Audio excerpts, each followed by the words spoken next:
Because when I look at our career in farming, we were first generation farmers, and I do not think that the next generation of farmers is going to come from farm families. I think it could come from anywhere, but chances are it won't be from people who are currently living on farms, because most of us are around 60 years old anyway.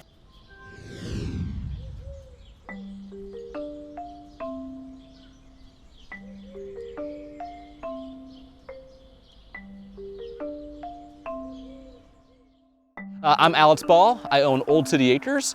We are a year-round vegetable CSA farm. I've been farming since I was 18 years old. I'm a first-generation farmer. My parents are both indoor people, but one thing they both instilled on me is that whether it's community or to the customer, they come first every single time, and you have to. And if you want to compete in this heavy competitive market, you have to put them first every single time. And that's good business, but also it's good community work.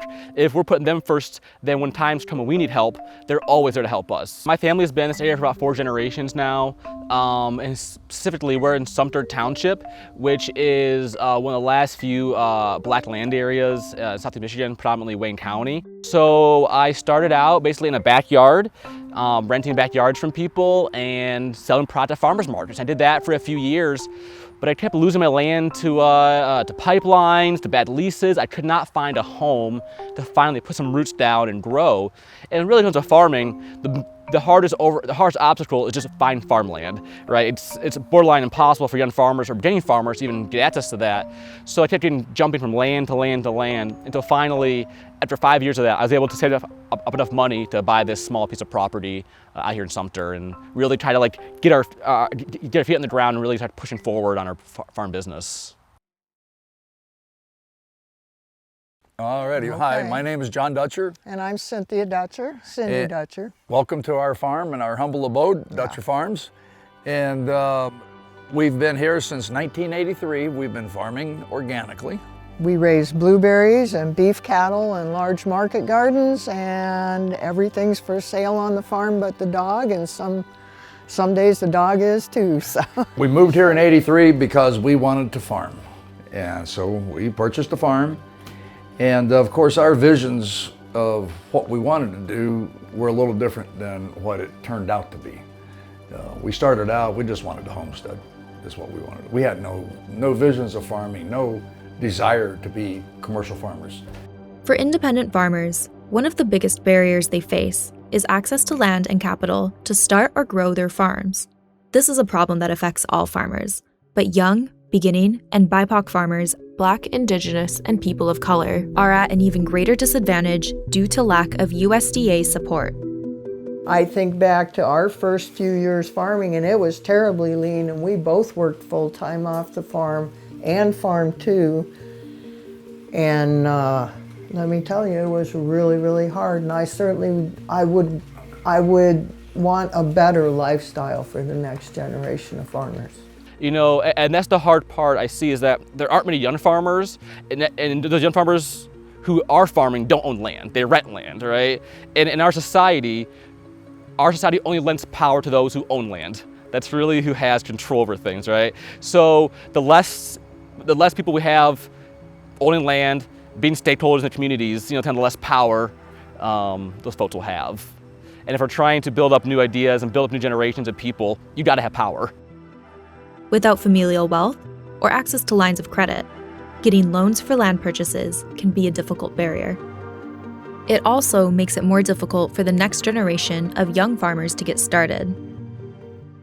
One thing came radically clear is that the amount of lack of access was way worse than I ever thought it was, right? We're talking some of the few veteran farmers in the area, few Black farmers having, a horrific lack of access. People have been in industry for 40 years who are still suffering from issues that you would think a beginner farmer would still deal with because of the systems in place, right?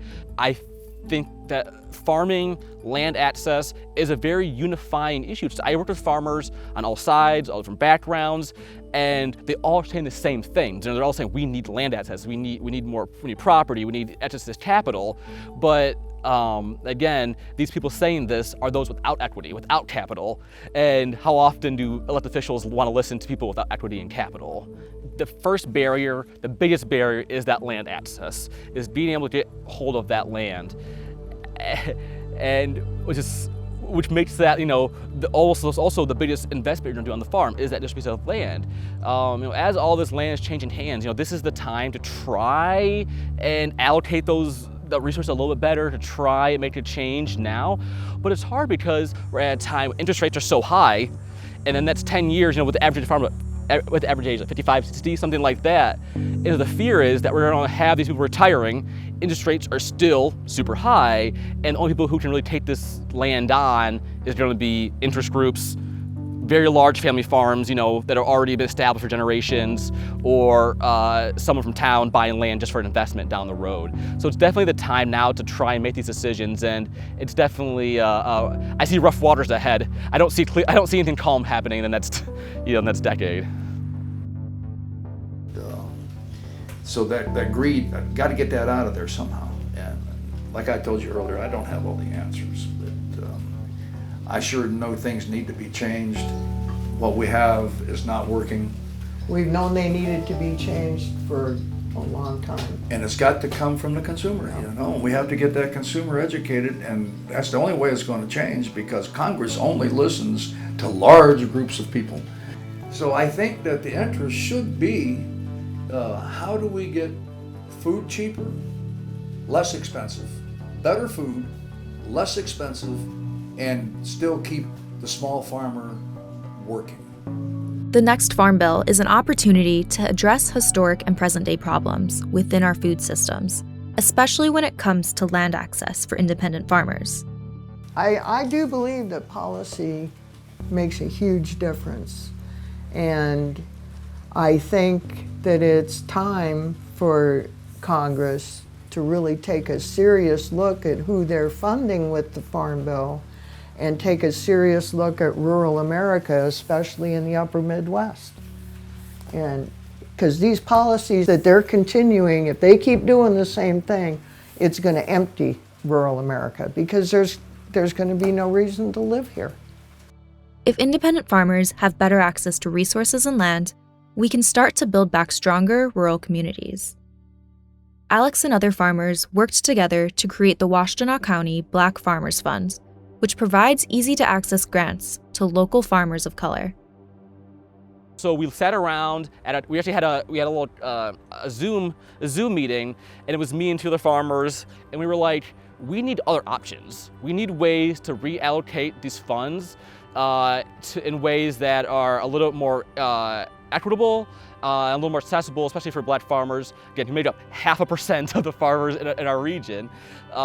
So what we did was we started searching out for private funds, asking for donations, and then offering interest-free grants to farmers in the area. And we're not talking like some USDA BS where it's you talk to us for 3 months and then we'll finally give you some money. We're talking about use that information, read through it, phone call, good, check. If you have to sit around and wait for things to happen, the market moves past you, it's done, the deals are gone. You have to have the cash, boom, now ready to go. So what we were trying to do is make that capital available as quickly as possible to folks in our area. There are programs in the Farm Bill that help underserved farmers acquire land, but these programs are drastically underfunded. We need to invest in farmers by adequately investing in these programs now, before it's too late. I think we often get caught up in these big grand ideas when really these small local ideas have huge effects on our lives. These small things have actual consequences locally. And I think farming and funding farming can be something that can have effect on those for generations. And really that's the only way we're going to see change is through radical and quick, swift reallocation of funds. That's the only way you're gonna have change. So really I see it as a win-win-win. Everybody wins out on it. People get fresh food, people in rural areas to sell more products, and then places in the town get to sell the products, right? So it helps everybody along the way. And consumers need to let our legislators know that we all need to have the right to choose locally produced foods, and to be sure that local food is available in your community, and that includes meat and dairy, and that takes legislative action. When it comes to elected officials, what can they do? How can they help with these issues of land access? You know, really kind of the first lower layer things you can do is try and promote things like the Farm Credit Service. One other reform, the Justice for Black Farmers Act, introduced by Senator Cory Booker of New Jersey, would help address the institutional discrimination within the USDA and the historic land loss that Black farmers have faced. When we're talking about food access, especially bring people together from rural and urban areas, we're both dealing with same issues, right? Food access is such a huge issue in urban areas, which is ironic because that's where food's going, and then it's a huge issue in rural areas, which is ironic that's what's being produced, right? So it's this double-head system. So even those who are able to buy land, who are able to, let's say, try and build that intergenerational wealth and establish some level of equity, get caught up in a trap, and then the surprise, their families don't want to take over an unprofitable, debt-ridden business, and then now it's gone, right? So it's definitely, the Black Farmers Fund is, we do land funds, but we also do equipment and operating funds as well, with the main goal of keeping these farms going, helping them through hard times more than other organizations will, because they have value to the community.